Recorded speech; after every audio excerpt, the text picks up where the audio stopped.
Well, there she is, mounted up on the frame, looking pretty good.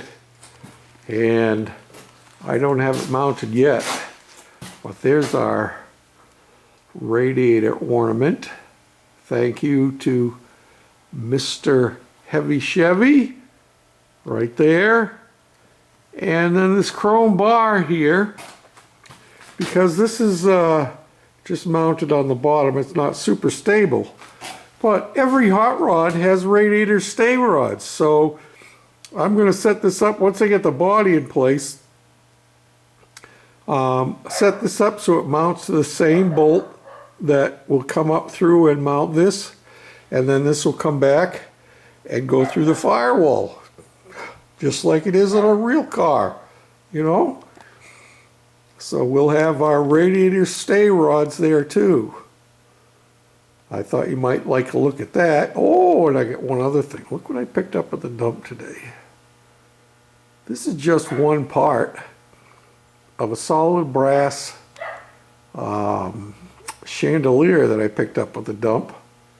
And I'm not sure if I'm going to keep the little finial on the top, but this screwed right on to my shift rod. And I think it adds a little more bling and a little more class than the plain brass doorknob that I had on there. So yeah, that was my one thing we found today at the dump, was that brass chandelier. And I've taken it all apart, and in fact, I saved a couple of the pieces because I'm thinking, see, here's some of the pieces that held the candelabra kind of thing on here, and it bolted to the main piece. And what I'm thinking about, and I don't know if this is going to happen or not, but dream a little bit with me. Have to drill that hole a little bigger. If I mounted that on there, like that, of course we'll put two of them on there, right? Try and do this one-handed. We all know about one-handed camera work. You're not supposed to do it. How would that look as a cool mount for our gas tank, huh? And, but we'll see. That's a possibility. Then I was at the thrift store the other day, and I found something else. These are candle holders for a little, I forget what they call them, but they're these little flat round candles. And it's punched tin, but it's got neat copper edging on it. That's what caught my eye more than the punched tin, was the neat copper edging. And so I'm thinking, yeah, I haven't even taken the price sticker off yet. They were 50 cents a piece. I'm thinking like this. Mount my tail light thing on here, which is let me see, that's a can that held mushrooms, chopped mushrooms. My wife likes to use them, and it just so happens that my light fixture will press right down in there just like it was made for it. And I'm thinking that this will get mounted up here somewhere like that. And we're still going to use these old Ford wrenches. See, can you see that on there? See, that says Ford right there.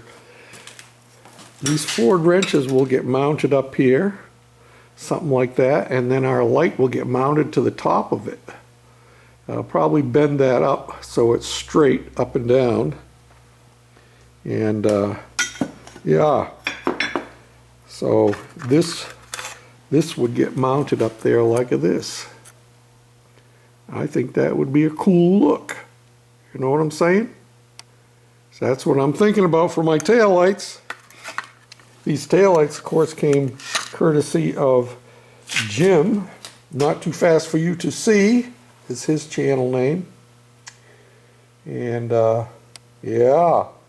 So what did you expect the bottom of the wheelbarrow to look like? That's why we're not trying to get it super smooth.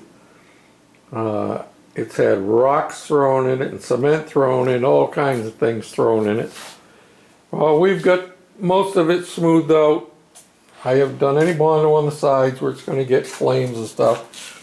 I did some on the back just to cover over where the bolts were. You can see a little bit around there yet. This one here is right there a little bit, but it's good enough.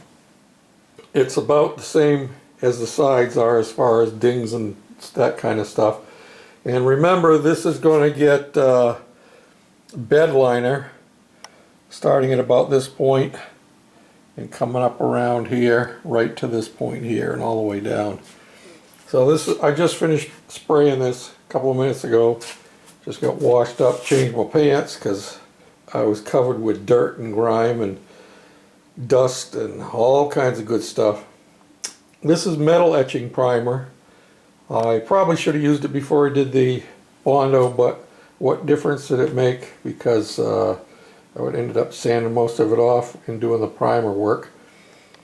Our wheel is down in there. It's doing pretty good. I scrubbed around both the inside, the outsides, and it's coming along. Won't be too long now. And the other one, the one that I had started sandblasting on and got my sandblaster plugged up on, I've been using different kind of grinding wheels on it. I gotta get something smaller to use down in here and right down in here. Lots of welding slag. See that down in there? Lots of that. So I'll have to be cleaning a lot of that up by hand with a file, I guess, if I want to make it look halfway decent. But yeah, we're getting there.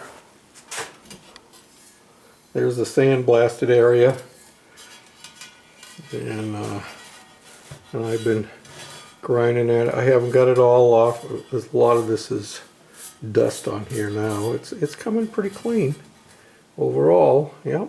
Still got more paint to do. Same on this side. But it's coming. It's a lot of work. Gotta tell you, a lot of work.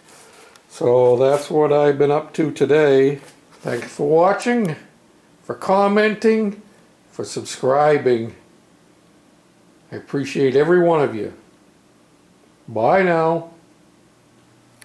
Every vintage truck has to have a hood ornament, you know what I mean?